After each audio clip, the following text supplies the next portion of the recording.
The overall goal of this experiment is to provide a straightforward and inexpensive approach to collecting Drosophila embryos at medium scale and preparing protein extracts that can be used in downstream proteomic applications such as affinity purification, mass spectrometry. This method can help answer key questions in the fields of cell signaling and developmental biology. For example, how specific protein-protein interactions carry out cell communication during organism development.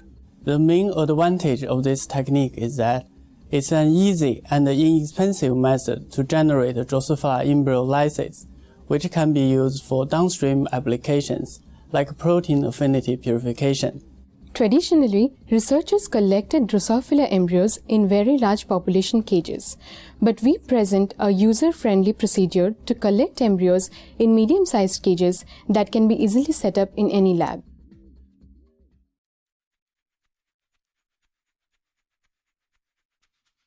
After preparing 5-liter containers and cutting 25 by 25 centimeter squares of nylon mesh according to the text protocol, place the mesh over the top rim of the container and press down with the lid.